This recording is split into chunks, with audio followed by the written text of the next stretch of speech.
అందరికీ నమస్కారం. నా పేరు కాలవంటి కన్న, జనసేన పార్టీ జనసైనికుడిని, నందిగామ నియోజకవర్గం.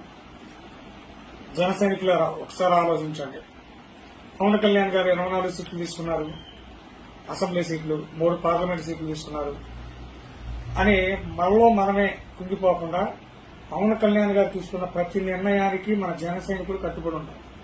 ఎందుకు చెప్తున్నా ఈ మాట అంటే, వ్యూహం అయింది, దాన్ని అమలు చేయాల్సిన బాధ్యత మనందరి సైనికులుగా.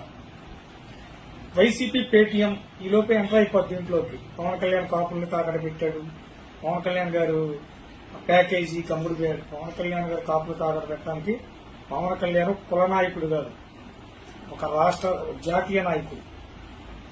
అది ప్రతి ఒక్కరు గుర్తుపెట్టుకోవాలి. కులానికే పరిమితం మీరు చేయొద్దు. అసలు ఫస్ట్ నేను కాపునే అయినంత మాత్రాన పవన్ కళ్యాణ్ గారు కాపు నాయకుడిగా చూడలేదు, నేను ఒక జాతీయ భావాలున్న నాయకుడిగా చూస్తున్నాను. ఇది గమనించి ప్రతి ఒక్క జన సైనికుడు పవన్ కళ్యాణ్ గారి వెంట నడవాలని నేను కోరుకుంటున్నా. 24 సీట్లు అన్నారు. 24 సీట్లు వచ్చినా తీసుకొని 24కి 24 గెలిపించుకుంటే పవన్ కళ్యాణ్ గారు ముఖ్యమంత్రి కాకూడదని అక్కడ రాసి పెట్టుందా? ఇది అలయన్స్ గవర్నమెంట్. ఆయన 140 సీట్లు తెలుగుదేశం పార్టీ తీసుకున్నా మ్యాజిక్ ఫిగర్ కావాల్సింది 93 సీట్లు. అంటే మనం 24కి 24 గెలిపించుకుంటే ఇది ఇండైరెక్ట్ గా చెప్తున్నా, అర్థం చేసుకోగలిగితే. పొత్తులో ఉండి ఈ మాటలు మనం మాట్లాడకూడదు. అంటే పవన్ కళ్యాణ్ గారు ముఖ్యమంత్రి అవడానికి అన్ని విధాల అవకాశాలు ఉన్నాయి.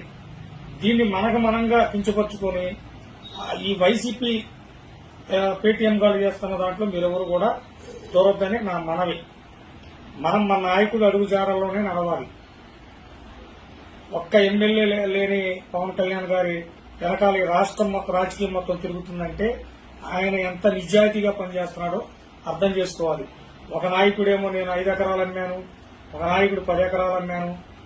ఆయన ఏసీలో ఉండి పట్టుపాల్పుల మీద అనుకునే స్థాయి నుంచి ఇవాళ ఎందుకు పనికిరాని సన్నాసుల చేత మాట్లాడుతున్నాడు.